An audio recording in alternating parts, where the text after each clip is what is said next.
Virgo, hi! Welcome to Mr. Queen PH. At titignan natin kung ano yung parating sa inyo ngayong fourth quarter ng 2024. So that's October, November, December. If you are interested in private readings, meron tayong link sa description at sa pinned comment. Pakicheck nyo na lang information kung paano mag-book for a private reading. Ayan, let's see what's coming to you. Virgo. Last quarter ng 2024. Protection. Ayan. So, you will do a lot of ways to protect yourself. So, maaring you will, lalo na yung mga taong nagpa-practice ng occult or anything na mystical, or you are someone na mahilig sa mga orasyon. Ayan. So, you will do something to protect your energies. And also, maaring meron ka mga bibilhing mga crystals or mga items na magpo-protect ng iyong energies. Yes. And you are also being protected by your spirit guides. You have expanded awareness. Wow. So Virgo, ngayong last quarter ng 2024, you're going to be more spiritually inclined. Regardless kung ano yung religion na fina-follow nyo, mas magiging connected ka sa iyong belief system, sa iyong faith. Mas lumalawak ang understanding mo about God, about the Creator. O, diba? About the source. Wow, Virgo. Yung iba sa inyo, Virgo, kayo ay practitioner. So, example, you are a tarot reader, a witch, or astrologer, or meron kayong mga spiritual practice that also helps others, no? Maaring meron kayong spiritual gifts. You're also a spiritual leader, spiritual teacher. Let's see what else. Six of Cups. I think ngayong last quarter ng 2024, you will also spend some time with your kids, no, kung may mga anak ka na, and also healing your inner child, 'di ba? Usong-uso 'yan ngayon, yung healing your inner child. Kasi totoo nga naman na meron tayong mga kagustuhan ng bata tayo, whether it's an experience or a thing, bagay sa buhay natin na gusto natin sana naranasan ng bata tayo, pero for some reasons, hindi natin yun nakuha or naramdaman, na-experience. So, ngayong kaya na natin, no, we can give that to ourselves. So, yung iba sa inyo, you're going to heal your inner child. You have the Two of Swords na merong major decision making ngayong ngayong fourth quarter ng 2024. What is this? Ninth house. Oh, siguro meron kayong pag-aaralan, gusto nyong i-research, or pwede rin literal na mag-aaral kayo. O yung iba naman sa inyo, pwedeng magde-decide kung mag-work na ba kayo abroad.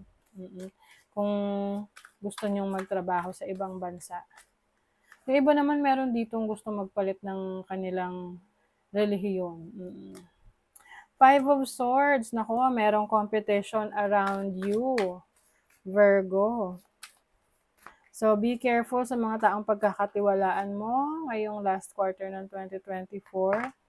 Meron dyang mga parang may hidden agenda. 8th house, especially sa inyong papasuking negosyo, investment, okay, involving money. Be very careful. You have the Six of Swords.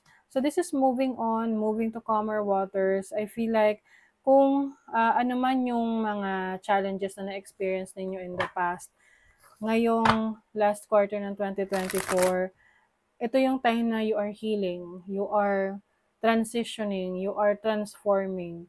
Kasi mas lalong tumatatag yung paniniwala mo, yung iyong pananampalataya, ano man yung fina-follow mo na belief system. Okay? Let's see your money, career, finances, energy.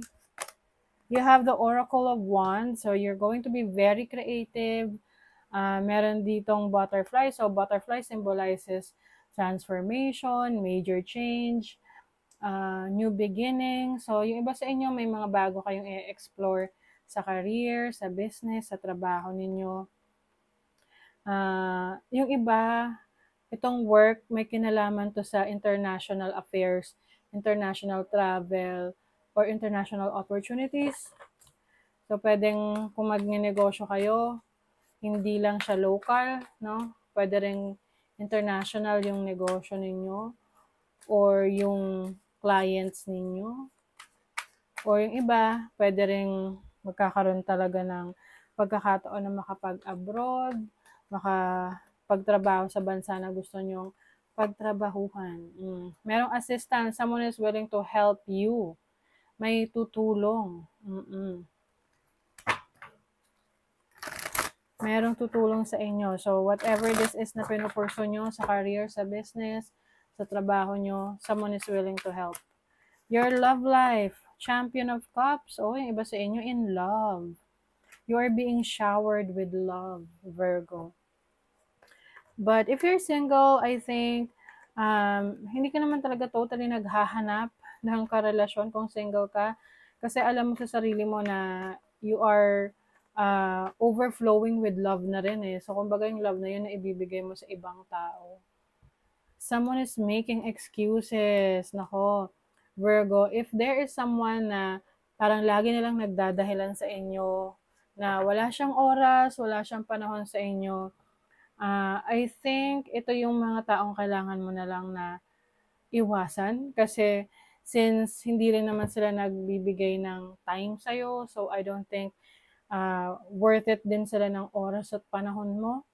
Lalo na you have so much love to give, okay? So you can just give it to yourself or sa mga tao na dinideserve yung love mo. Let's see what else. Your success is now at hand. Allow the abundance to flow to you effortlessly. Wow, so abundance is coming to you, Virgo.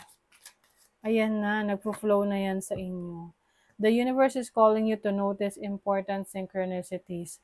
So you will realize, no, kung meron mga synchronicities ngayon sa buhay ninyo, yung baga parang signs, no, na pinapakita sa inyo yung universe. Pay attention to that kasi yan yung parang guide sa inyo kung saan kayo papunta. Ayan, 'di ba? Spark of curiosity, spiritual awakening. Meron talaga kayong ngayon, major na nare-realize about your life, yourself, your purpose. You also have, well, yung iba sa inyo nagpapalawa kayo ng connection. Itong connection nyo, itong network ninyo, this is going to help you para mag-grow, mag-evolve, mas umunlad, whether this is for your career or for your business. Ayan o, naghahanap ka ng deeper meaning ng life. And I think ngayon, you are attracting people na merong parehong paniniwala or interest kagaya nyo na kayo mismo yung mag-share ng mga knowledge ninyo about it. You are going to be very assertive or parang kapag meron kang gustong gawin ngayon, gagawin mo na lang, no? Yung tipong you have full of passion, you have a lot of energies to explore your opportunities. And I think yung iba, maaring dito nyo marirealize kung gaano kayo kalakas. You will discover your passion. Marami mag-open ng opportunity sa inyo and yung marirealize na, ito pala yung interest ko, maganda pala to, gusto ko pala itong i-pursue. You create your own reality, yes, Virgo. What you want wants you to. What do you want to experience? Oh, ayan, this is a confirmation. And number 1 is also, new beginnings. Oh, ikaw mismo magka-create ng reality for you. Ikaw mismo magka-create ng opportunities para sa sarili mo. So, ano daw ba yung gusto mo? Kasi kung ano yung gusto mo, gusto ka rin. Kailangan lang niya na mag-take ka ng action para mangyari yung gusto mo. 'Di ba? So, I feel like, sabi nga rito, your success is now at hand. Nasa mga kamay mo na yung success. Kailangan mo na lang siyang i-grow. Kailangan mo na lang mas mag-discover more about yourself and the opportunities around you. Okay, so that is your reading, Virgo. Thank you so much. Bye.